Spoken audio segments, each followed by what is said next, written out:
Hello GATE aspirants.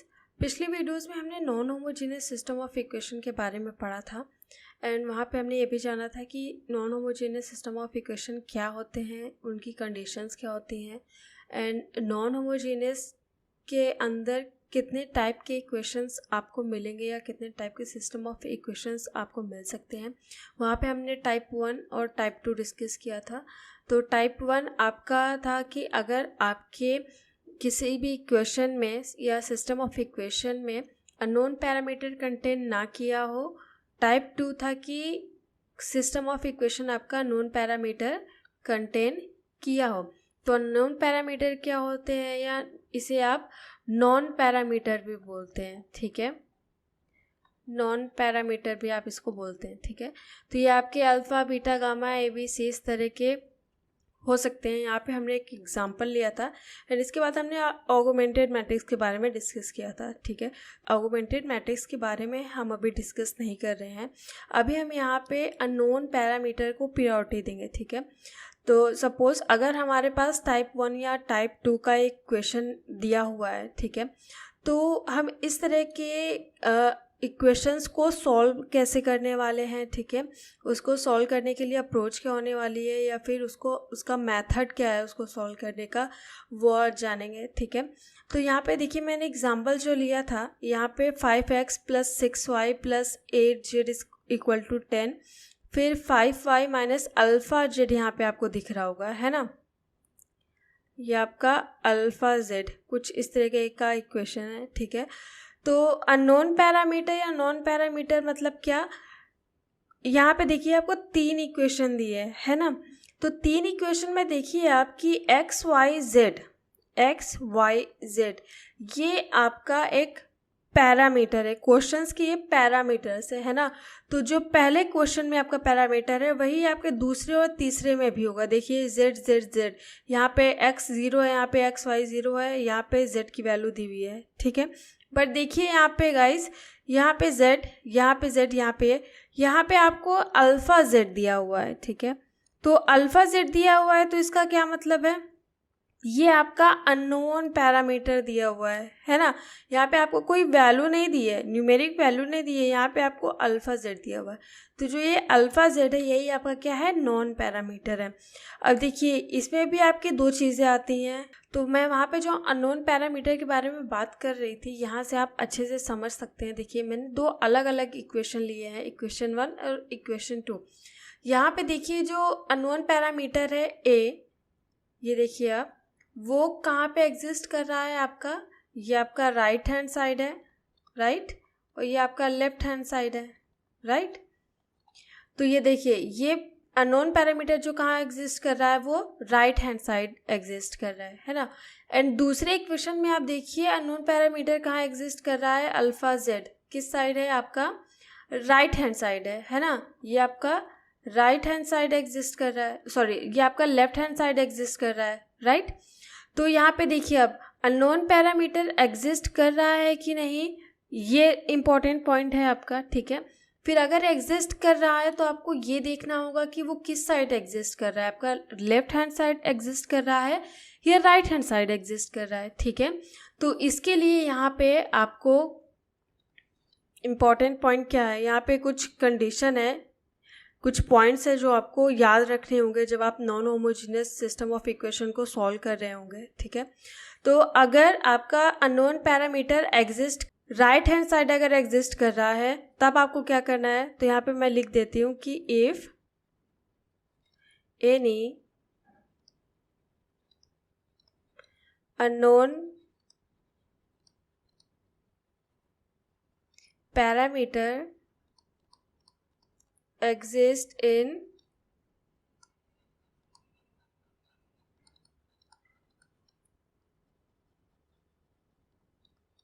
equation or matrix in right hand side, इसे मैं थोड़ा सा हाईलाइट कर देती हूँ, देन आपको ऑगमेंटेड मैट्रिक्स को डायरेक्टली अप्लाई करना है, okay. Then apply augmented matrix okay, आपको बिल्कुल सोचना नहीं है, वहाँ पे आपको ऑगमेंटेड मैट्रिक्स को सिंपली अप्लाई कर देना है। ठीक है, किस तरीके से हम ऑगमेंटेड मैट्रिक्स को अप्लाई करते हैं ये हम आने वाले वीडियोस में आगे जानेंगे।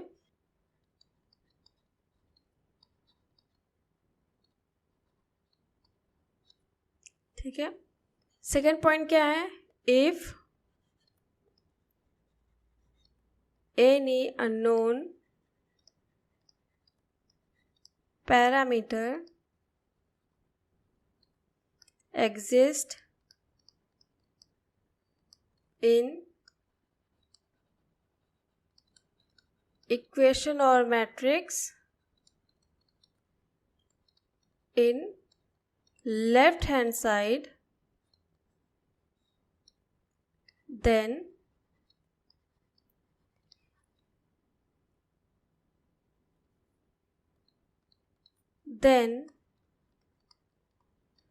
solve the direct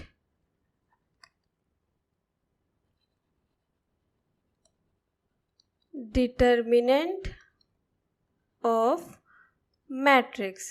ठीक है, अगर लेफ्ट हैंड साइड आपका नॉन पैरामीटर जो है वो एग्जिस्ट कर रहा है तो आपको सिंपली डायरेक्ट डिटर्मिनेंट मेथड लगाना है मैट्रिक्स को सॉल्व करने के लिए। ठीक है,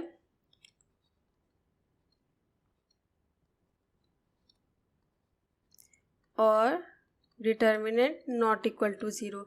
अभी जो दो कंडीशन है आपकी कि डिटर्मिनेंट इक्वल टू ज़ीरो और determinant not equal to zero, ये आप जब क्वेश्चन को सॉल्व करोगे तो वहाँ से आपको पता चलेगा आपको डिटर्मिनेंट इक्वल टू ज़ीरो लेना है या नॉट इक्वल टू ज़ीरो लेना है। ठीक है, 2 मिनट में अभी क्वेश्चन को सॉल्व करेंगे तो वहाँ से हम चीज़ों को और अच्छे से क्लियर करेंगे।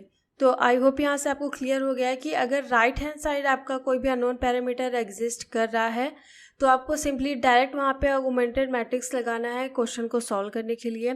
अगर आपका सिस्टम ऑफ इक्वेशन या क्वेश्चन में unknown parameter left hand side आपका एग्जिस्ट कर रहा है तो वहाँ पे हमें डायरेक्ट डिटर्मिनेंट मेथड लगाना है उसे सॉल्व करने के लिए। ठीक है, एंड वहाँ पे हमें इक्वल टू ज़ीरो लेना है या नॉट इक्वल टू ज़ीरो लेना है वो हम क्वेश्चन के अकॉर्डिंग लेंगे। ठीक है, तो आई होप यहाँ से आपको ये समझ में आ गया है। एंड इसके अलावा कुछ स्पेशल केस होते हैं कि अगर आपका 3x3 मैट्रिक्स दिया है, ठीक है, 3x3 मैट्रिक्स दिया है तो पॉसिबिलिटी है वहाँ पे कि आपका यूनिक सोल्यूशन एग्जिस्ट करेगा, है ना। अगर 3x3 मैट्रिक्स दिया आपको तो वहाँ पे पॉसिबल है क्या, यूनिक सोल्यूशन। ठीक है, यूनिक सोल्यूशन आपका क्या है वहाँ पे पॉसिबल है। ऐसा कोई फिक्स नहीं है, बस ये कुछ इम्पॉर्टेंट पॉइंट्स है जो आप अगर दिमाग में रखेंगे तो आप अपने क्वेश्चन को आसानी से और इजीली और जल्दी सॉल्व कर सकते हैं, है ना। और अगर आपका कोई 3x4 मतलब नॉन स्क्वायर मैट्रिक्स है, ठीक है, तो वहाँ पे आपके मेनली नो सोल्यूशन और इनफाइनाइट मेनी सोल्यूशन आपके क्या कर सकते हैं, पॉसिबल है वहाँ पे। ठीक है, तो इन दो चीज़ों को आप ध्यान रखिएगा तो आपको क्वेश्चन को सॉल्व करने में काफ़ी हेल्प मिलने वाली है। ठीक है, ओके गाइस, तो हमारे पास हमारा ये क्वेश्चन है, इसको सॉल्व करते हैं, देखते हैं कि जो चीज़ें हमने पढ़ी हैं वो हमारे समझ में आ रही है कि नहीं, एंड जो चीज़ें हमने पढ़ी है वो थोड़ी ज़्यादा क्लियर हो जाएंगी अगर हम क्वेश्चंस को सॉल्व करेंगे तो। ठीक है, तो सबसे पहली चीज़ हमें ये देखना है कि अननोन पैरामीटर हमारे इक्वेशन में एग्जिस्ट कर रहा है कि नहीं। ठीक है, एंड इससे भी पहले हमें ये जानना होगा कि जो हमारा इक्वेशन दिया हुआ है ये नॉन होमोजीनियस का इक्वेशन है कि नहीं है। ठीक है, क्वेश्चन को पूरा पढ़ना है आपको। तो ये हमारे पास इक्वेशन दिया हुआ है, ठीक है, एंड पूछा है कि has a unique solution then find the value of k. ठीक है, यूनिक सोल्यूशन है, पॉसिबली यूनिक सोल्यूशन है, तो ये आपका नॉन होमोजीनियस है, हमने अभी पढ़ा था। ठीक है, हमें पता है यूनिक सोल्यूशन है या तो नो सोल्यूशन है या मैनी सोल्यूशन है, तो वो आपका क्या है, non homogeneous system of linear equation है ना। इसके बाद देखिए बोल रहा है हैज़ अ यूनिक सोल्यूशन, मतलब ये तो कंफर्म है कि ये जो आपका इक्वेशन है इसके ये आपका यूनिक सोल्यूशन दे रहा है। ठीक है, पॉसिबल है। देन आपको के की वैल्यू निकालनी है। के मतलब यहाँ पे गाइस देखिए अब अननोन पैरामीटर की बात आ गई, ये आपका क्या है, अननोन पैरामीटर हुआ, है ना। ये नॉन पैरामीटर हुआ। देखिए x y z, x y, यहाँ पे देखिए के, मतलब कोई न्यूमेरिक वैल्यू नहीं दी, यहाँ पे आपको के दिया हुआ है ना, तो यानी ये अननोन पैरामीटर कंटेन कर रहा है। ठीक है, पहला पॉइंट प्रूफ हो गया कि कंटेन अननोन पैरामीटर। ये आपको लिखना नहीं है गाइस, ये मैं जस्ट आपको एक दिमाग में आपके रहे सारी चीज़ें, इसलिए मैं यहाँ पे लिख रही हूँ, अदरवाइज आपको डायरेक्ट ही क्वेश्चन को सॉल्व करना है। ठीक है, देखिए हमारा पहला पॉइंट प्रूफ हो गया कि भाई non homogeneous system of equation है। दूसरा, इसने अननोन पैरामीटर कंटेन किया हुआ है। ठीक है, अननोन पैरामीटर कंटेन किया हुआ है तो इसका क्या मतलब हुआ कि ये भाई टाइप 2 का इक्वेशन है ना।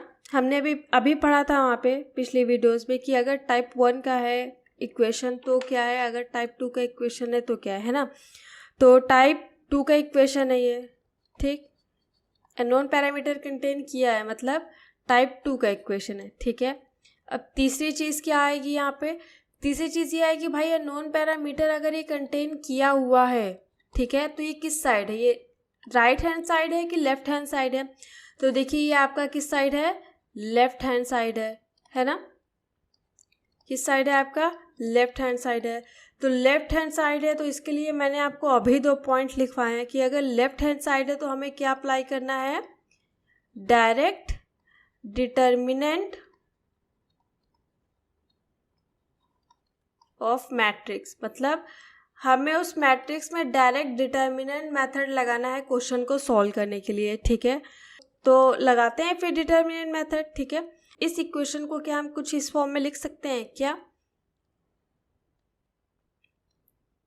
2 2 2 1 2 4 1 3 के लिख सकते हैं गाइस, बिल्कुल लिख सकते हैं। अब डायरेक्ट डिटर्मिनेंट मैट्रिक्स के अंदर 2 चीज़ें थी, वहाँ पे मैंने आपको बताया था कि डिटर्मिनेंट इक्वल टू 0 है, डिटर्मिनेंट नॉट इक्वल टू 0 है।